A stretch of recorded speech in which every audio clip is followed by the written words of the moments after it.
എടാ നമ്മുടെ മൈക്രോ എക്കണോമിക്സിലെ ഏറ്റവും അവസാനത്തെ ചാപ്റ്റർ അഥവാ അഞ്ചാമത്തെ ചാപ്റ്റർ ഉണ്ട്. അതിന് ഏറ്റവും പ്രധാനപ്പെട്ട ഭാഗങ്ങൾ ഏതൊക്കെയാണെന്ന് വെച്ച് കഴിഞ്ഞാൽ ഞാൻ പറയുന്നത് എൻ്റെ ഒരു കോർ ഏരിയാസ് ഉണ്ട്.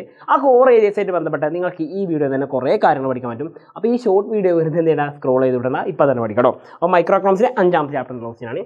ചോദ്യം ഇതാണ്, pick the odd one out. ഈ കൂട്ടത്തിൽ ഒറ്റയാനായിട്ട് ഒരാളുണ്ട്. ഒറ്റയാന്ന് പറയുമ്പോൾ ഈ കൂട്ടത്തിൽ പെടാത്ത ഒരാളുണ്ട്, അയാളെ കണ്ടെത്താനാണ് പറഞ്ഞത്. നമുക്ക് നോക്കാം.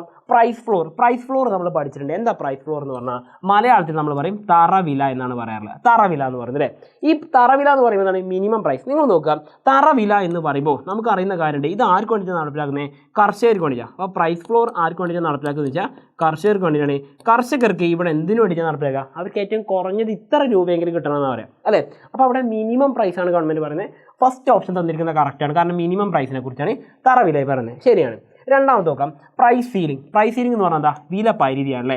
നമ്മളൊരു സാധനം വാങ്ങുമ്പോൾ അതിന് മാക്സിമം പ്രൈസ് ഗവൺമെൻറ് വെക്കുകയാണെങ്കിൽ, ആദ്യം പറഞ്ഞ മിനിമം പ്രൈസ്, ഇവിടെ മാക്സിമം പ്രൈസ്. അപ്പോൾ ഈ പറഞ്ഞ സ്റ്റേറ്റ്മെൻറ്റും കറക്റ്റാണ്. ഇതാ മലയാളത്തിൽ കൊടുത്തിട്ടുണ്ട്, രണ്ടും കറക്റ്റാണ്. തറവില എന്ന് പറഞ്ഞാൽ കുറഞ്ഞ വില ആണോ? കുറഞ്ഞ വിലയാണ്. വില പരിധി എന്ന് പറഞ്ഞാൽ പരമാവധി വില. രണ്ട് സ്റ്റേറ്റ്മെൻറ്റും കറക്റ്റാണ്. മൂന്നാമത്തെ നോക്കാം, എക്സസ് ഡിമാൻഡ്. നമ്മൾ പഠിച്ചിട്ടുണ്ട്, ഒരു സാധനത്തിൻ്റെ വില ഈ പറഞ്ഞ പ്രൈസ് സീലിംഗിൽ വഴി വരികയാണെങ്കിൽ എന്ത് ചെയ്യും? അവിടെ സ്വാഭാവികമായിട്ട് എന്തുണ്ടാവുക? എക്സസ് ഡിമാൻഡാണ് ഉണ്ടാവുക എന്ന് പഠിച്ചിട്ടുണ്ട്. എന്ന് വെച്ച് കഴിഞ്ഞാൽ അധിക ചോദനം അവിടെ ഉണ്ടാവും അല്ലേ.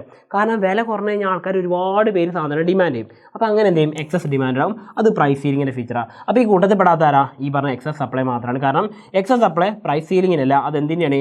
പ്രൈസ് ഫ്ലോറിൻ്റെ ഫീച്ചറായിട്ട് വരുന്നത്. അപ്പോൾ ഓപ്ഷൻ ഡി ആണ് നമ്മുടെ തെറ്റുത്തരവ് തന്നെ. ഇയാളാണ് ഈ കൂട്ടത്തിൽ പെടാത്തതാണ്. കണ്ടല്ലോ. അപ്പോൾ സിമ്പിളായിട്ടുള്ള ചോദ്യമായിരുന്നു, പക്ഷേ എന്താണ്, നമ്മൾ പഠിച്ച എല്ലാ കോൺസെപ്റ്റുകളെയും ഉൾക്കൊള്ളിച്ചിട്ടുള്ള ചോദ്യമാണ് പറഞ്ഞത്. അപ്പോൾ നിങ്ങൾ നിർബന്ധമായിട്ട് പഠിച്ചേക്കേണ്ട കാര്യമാണ്, ഒന്ന് പ്രൈസ് സീലിംഗ് എന്താണെന്ന് പഠിച്ചേക്കാം.